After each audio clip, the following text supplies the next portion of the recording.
estos temas quedamos ayer que los íbamos a investigar, ¿verdad?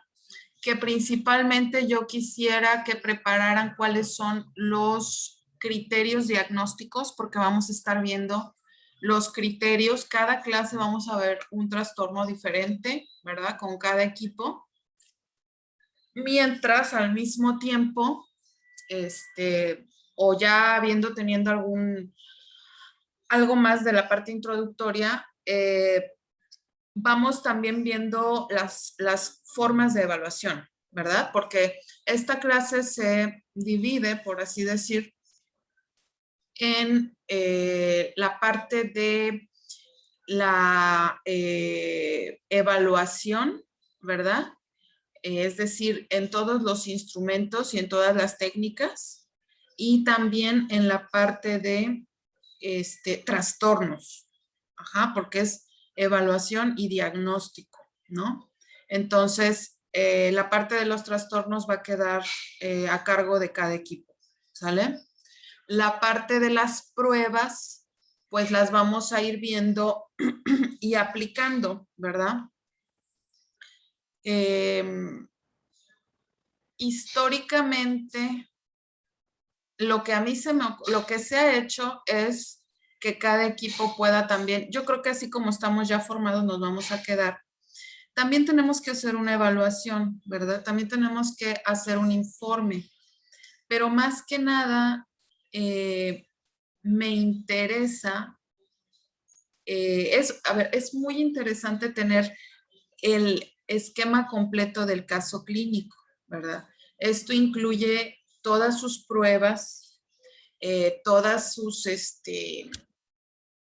las técnicas que usamos con el caso, al final hacer un informe, ¿verdad? Llegar a un diagnóstico y ya está. Y redactar el informe, etcétera. O sea, así es como se lleva el caso para aplicarlo tal cual, ¿no? Pero, ¿qué implica? Que cada uno de nosotros tendríamos que buscar a un caso que quisiéramos evaluar. Ajá. Es decir, tendríamos que encontrar a un niño que pudiéramos nosotros estar viendo al menos durante, yo calculo que unas 3 o 4 sesiones de evaluación.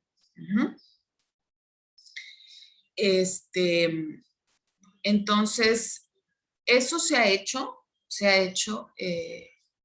yo lo hice en algún punto, pero creo que con adultos, pero igual se puede hacer con niños. Pero sí implica que tengan pues el acceso, ¿no? A la madre, a entrevistar, a tener información sobre los datos del desarrollo, toda esa parte inicial, ¿no? Que decíamos que se le denomina anamnesis, es decir, toda la historia del desarrollo, la historia del problema, la historia del síntoma que presenta el niño, etcétera, ¿no? Cuando son casos que vamos a pedir el apoyo de que nosotros los evaluemos, es difícil sacar el motivo de consulta, ¿verdad? Porque ellos no nos estarían consultando como tal. Ajá. Pero, de alguna manera tendríamos que preguntarle a la madre qué necesidad tendría, que le gustaría resolver con su hijo, ¿no? Si algo le preocupa o si le gustaría que se abordara algo acerca de su hijo, no sé, algún motivo, ¿verdad? Porque de entrada ya vamos a quedar claros en que el informe, esto lo voy a escribir por aquí, el informe de evaluación va a estar siempre, siempre, siempre ligado con el motivo de consulta. ¿Sí? Y de eso hablábamos un poquito la vez pasada, si se acuerdan.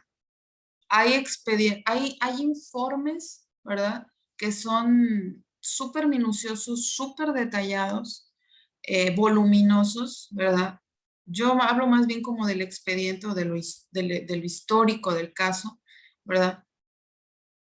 Y es muy bueno en cuanto a que podemos dar información detallada. Sin embargo, entre tanta información es posible que a mí se me pierda, ¿sí? ¿Qué es la información más relevante? ¿Cuál es la información que yo tendría que tomar en cuenta para trabajar con ese caso? Entonces, hay que cuidar mucho que el informe de evaluación vaya siempre en torno al motivo de consulta, que no es otra cosa más que la queja, ¿sí o no? Que la queja del paciente, la razón por la cual el paciente pide ayuda. Por eso es bien difícil, ¿verdad? Hacer una evaluación de alguien que no trae motivo de consulta, muchachos, ¿sí? Porque la personalidad sana, pues, vaya, no nos da elementos para empezar a rastrear los problemas, ¿sí?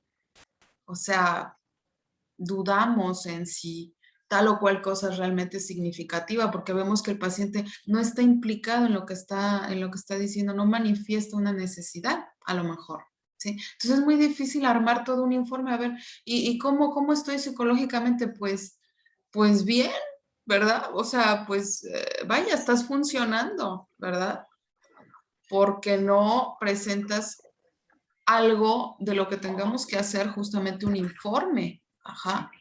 Muy bien. ¿Alguien quisiera participar? Ariadna, me parece que tienes tu micrófono.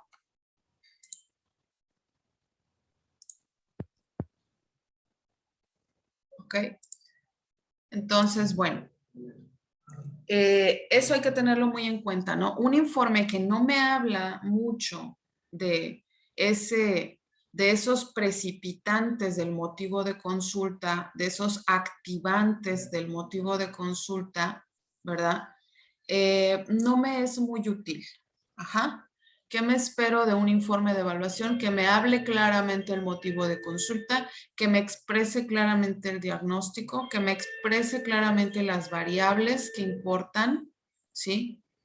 En el tratamiento del caso y que me dé una opinión, ¿verdad? Una impresión en general y un pronóstico, ¿no? O sea, es lo que buscamos. Entonces, por eso es tan difícil decir, oye, apóyame, déjame evaluarte, ¿no? Lo podemos hacer como un ejercicio de práctica, ¿verdad? Pero a la hora del informe, muchos me dejan esta parte en blanco. No me ponen motivo de consulta, pues porque no hay motivo de consulta. Entonces, imagínense qué me espero del informe si no tengo, ¿verdad? Datos. Pues tendré datos a lo mejor de rasgos de personalidad, de dinámicas familiares, ¿verdad? O sea, claro, información sí voy a tener y por supuesto se puede hacer un informe psicológico de todas las personas, ¿verdad? Pero básicamente lo que va a decir ahí es que la persona funciona, ¿no? Entonces, pues eso hay que tenerlo en cuenta. Y, y bueno, de eso también habíamos estado hablando la vez pasada, cómo vamos a estar al pendiente de cómo el problema se fue de algún modo cocinando. Si lo recuerdan, decíamos como pensar en el problema como un pastel, ¿verdad? El pastel tiene ingredientes, tiene cantidades de cada ingrediente. Alguien tuvo que hacer algo para cocinarlo, ¿verdad? Tuvo un tiempo de cocción, tuvo un tiempo de preparación, tuvo un tiempo, ¿verdad? De decoración incluso, y luego la cerecita, luego del pastel es lo que nos trae a terapia, ¿no? Entonces hay que verlo como un proceso. Ok, tú estás viendo un pastel, pero puedes entender, la idea es que el informe me diga cómo se llegó a eso. Entonces, pareciera algo muy complejo, pero en general, con una historia clínica bien hecha, uno se entera de ciertas experiencias que tuvieron los pacientes, ¿verdad? Incluso en el niño propiamente, ¿verdad? Pero también hablamos de pacientes cuando fueron niños.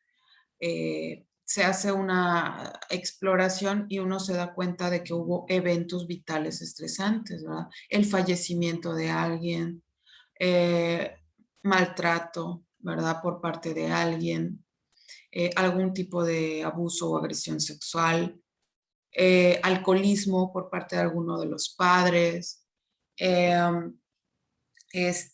problemas legales, muerte de algún familiar, pero también otras cuestiones como sentirse ignorado, sentirse abandonado, ajá, sentirse con pocos amigos, tener problemas por cuestiones religiosas muy fuertes, ¿no?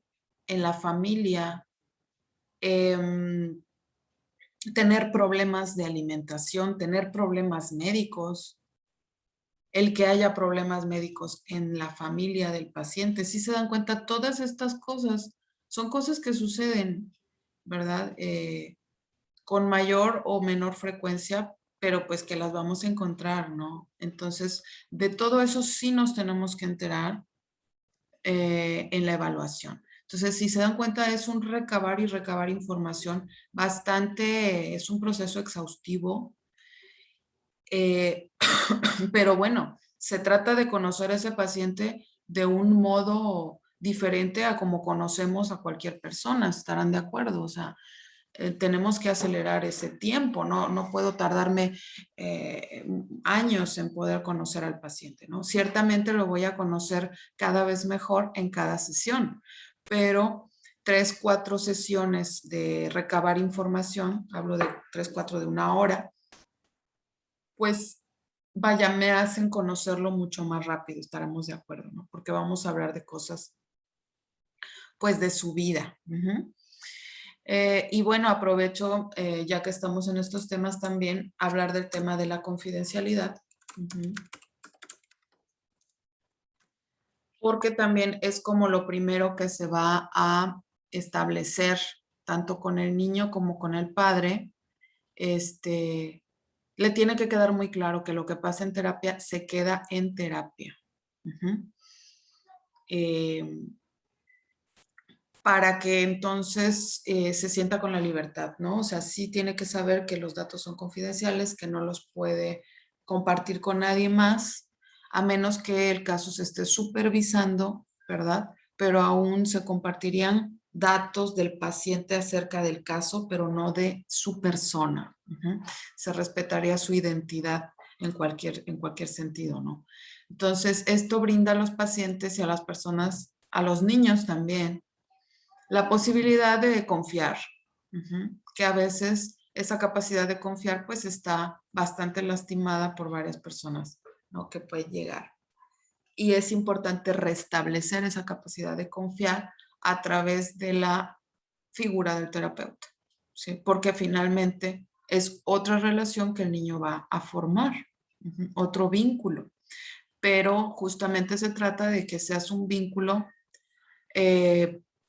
no agresivo, obviamente, ¿verdad? Validante, comprensivo, ¿verdad? Un vínculo con una persona madura, ¿verdad? Que va a ser honesta con el niño, le va a hablar con la verdad. Ajá. Entonces, pues hay que empezar también con esa parte de la confidencialidad desde la evaluación, obviamente, porque en la primera evaluación yo ya voy a hablar de la vida del paciente, ¿sí? Vamos a hacer un esfuerzo para que ellos, digo ellos porque es el niño y los padres, vayan compartiendo acerca de sus historias, ¿verdad? Entonces, ya si de entrada se decidieron por venir a consulta, ya de entrada tienes una gran oportunidad de que esas personas van a confiar en ti. Entonces hay que dar una respuesta a esa confianza, obviamente, ¿no? Ok, entonces el tema de la confidencialidad. Bueno, hay más acerca de dónde estábamos nosotros. Ya hablábamos de esta parte, de los paradigmas, de los factores de riesgo, ¿verdad? De cómo vamos a considerar esos riesgos y su acumulación. Porque justamente eso que comentaba su compañera, ¿no? Ese estado de ansiedad anticipatoria de que algo malo me pueda pasar, pues va a tener una serie de efectos también en la salud, ¿no? En el cuerpo. Tensión muscular, ¿verdad? Dolores de cabeza y varias otras disfunciones que pueden realmente luego desencadenarse en alguna enfermedad médica. Es verdad también eso acerca del estrés. También hablábamos de la resiliencia. Por ahí hicimos la distinción entre lo que vamos a ver como inteligencia emocional, un término como muy, ahorita muy usado, y la diferencia pues con las habilidades socioemocionales que yo les proponía. Y bueno, vimos por ahí qué variables le interesan a los estudios de la resiliencia, ¿no? Está por demás pensar por qué es importante estudiar, ¿no? El desarrollo sano de los niños y cómo se da, porque a partir de eso que vayamos descubriendo, pues vamos a entender cuáles son los estilos de crianza más saludables para un niño en desarrollo, ¿no? Como lo son todos. Entonces, bueno, por favor nos metemos a la siguiente liga, los espero. Denme permiso, voy a salir.